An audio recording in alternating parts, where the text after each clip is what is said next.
Do you feel like quitting your PhD? Do you feel like that? Because when I had joined, I did feel. When I got admission for PhD, I was so on top of the moon.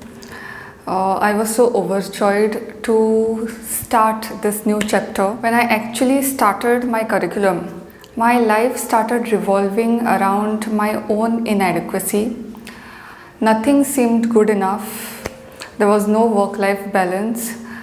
Things were pretty rough, and now that I'm in fourth year, I started to realize where things were going wrong, what were the things, and how I could have dealt with it better. No, it is not your fault if you wish to quit PhD. It does not reflect on your accomplishments and on your efficiency. Before me telling you anything, let's look at the stats. We know almost that around 30 to 50% of students who enroll for PhDs don't complete it.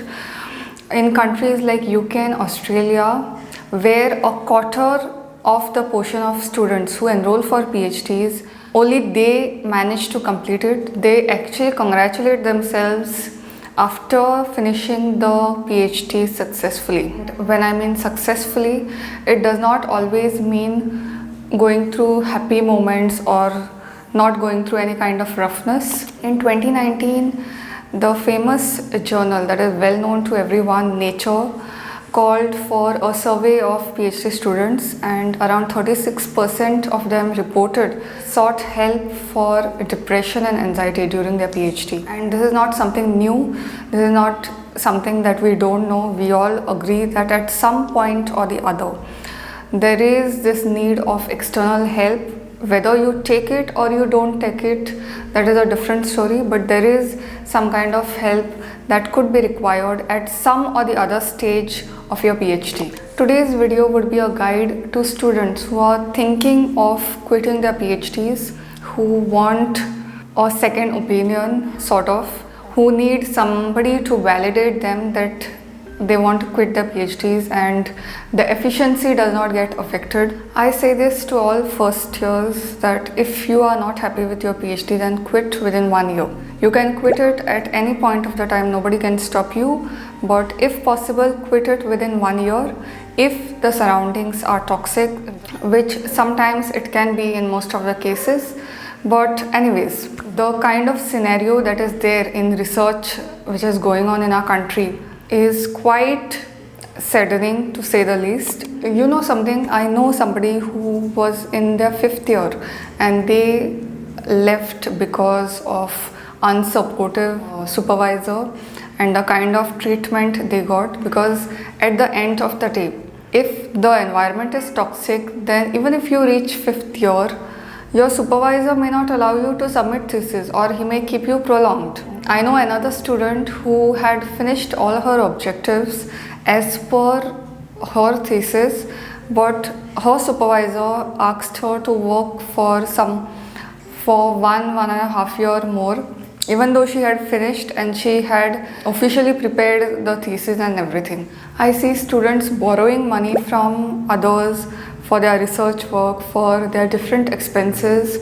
Your efficiency, as we say, can be a subject of approval from supervisor. The freedom that research scholars get with respect to flexibility, I'm speaking, of working hours, that could be a good thing and a bad thing. It could be a good thing because you are allowed to work any amount of time. It could be a bad thing because the same thing could be used by your supervisor as something against you. You know now your family and friends, they know that you have taken admission for this. But if you quit, you will look like a loser, you will look like a quitter, which is not true. It is not that if you have results, those results will get published directly. I know of a student who has data for 2 other papers, but the supervisor is stuck on publishing results from the upcoming experiments that he or she would be doing. Some supervisors themselves ask their scholars to manipulate data so it gets published, so the citations increase. This space is not as regulated and as organized as people who think it is. Even if there is somebody from academia who have done their masters, who have not done PhD, they have no idea what is going on in PhD. It is not right for you to take blame on yourself of what is going on around you. If after PhD your intention is teaching, that is where your PhD will help. But if it is something else outside your academia, PhD may not mean anything. Okay, if you consider the skill set and the kind of credentials that it gives you. There is no resume gap, and I'll tell you how. The skills and accomplishments that you have acquired during your PhD will always be there. It will always help you. There is no gap. That gap is created by you. If you have done PhD even for 1 or 2 years, it is usually counted as work experience. So it is not that it will go waste. And if the employer is good, he will see through that you have the potential to do the work where you are applying for. If you are quitting your PhD and going for a job, employers look for skills and accomplishments, not just those 3 letters that are there before your name. That time is gone when all parents used to send their kids for medical, engineering and all that. Now things are quite different. Now the scenario is often skill based rather than looking for educational degrees or this. Otherwise this YouTube and everything, it wouldn't have been successful, because you are not asked for your qualification, you are asked for your skills. People notice your skills and they subscribe to you. They don't subscribe to you because of your qualification. How you deliver content, how you go ahead with things in your life, and how you portray yourself on camera. These are the things which are the skills which people look for whenever it comes to any kind of social media industry. Or even if it is not a social media, people will see through if you have the skills.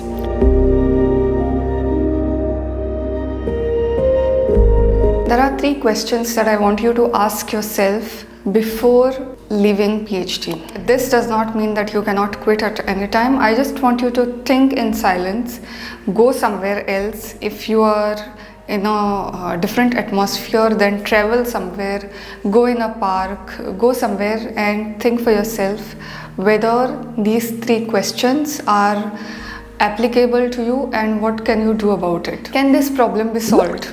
Toxic lab culture, a disinterested supervisor, continuously failed experiments.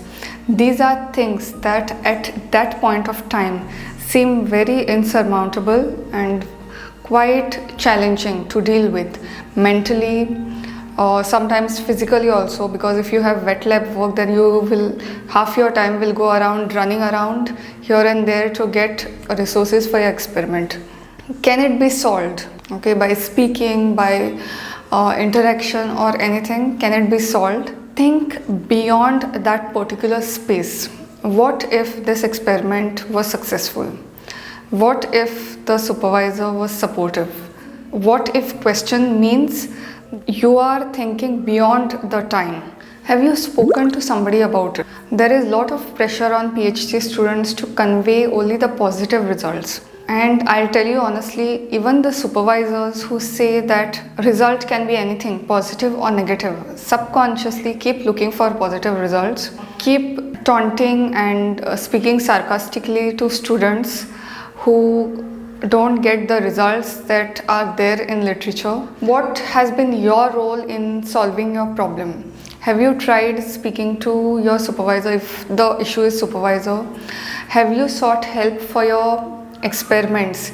If there is some problem with protocol or anything, you are doing everything right, but you are not just getting results. Just because an experiment has failed does not mean it reflects on your efficiency. It is possible to do everything right and still get a failed results. It is possible in PhD, it's possible in life also. You do everything right, but still the results are not in your favor.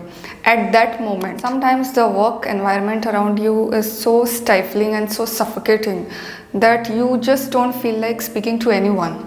If you are in that stuck position, then your job is to change the environment for few days. If you can take a break, if you can speak to somebody, if you don't want to speak to somebody from your lab or the person who is in charge, then you can speak to some third person and get a different perspective. What can happen is when we speak to people whom we know, there is a certain bias. They know us, we know them, and there is that familiarity. When you take the opinion of the third person, there is no bias. Whatever feedback you get is based on the situation alone and not based on your personality or anything. So it really helps to get a three-dimensional view of the situation. You may feel that you are stuck, but actually getting stuck could be the process that you have to go through to get to the other side. Most of the students enroll for PhDs to get a doctor title before their names, okay? So somewhere there is this thing that our society only has put in our head. You need to have a good degree, you need to have a high degree to excel in your life, and this cannot be further from truth. First, you need to evaluate whether having a PhD will add anything to your long-term goals. If it is an academia, if you want to go to the teaching or research sector, their PhD will help you. But even if you have a slight doubt that you will go somewhere else or some other career option, then PhD will not help you. So it's best to quit it now rather than spend time in this grind and simply get frustrated in the end. When you are quitting PhD, you are not losing out on anything. Neither are you losing out on any academia, nor are you losing out on any kind of credentials. You are changing a track. It's like going for a shopping of clothing. You don't like clothes from one brand, you switch to another. That does not mean that that clothing piece is bad. It is just that it didn't suit you. You should be feeling guilty about pursuing something that you don't like rather than quitting something that you were never interested in the first place. Your obligation to finish it, even if the circumstances are toxic, you are supposed to finish. Your supervisor does not support you and insult you and becomes hypercritical, then also you are supposed to finish. Get out of that mentality. It doesn't work. What others say and what others do, that is their problem. You think about your life and your priorities.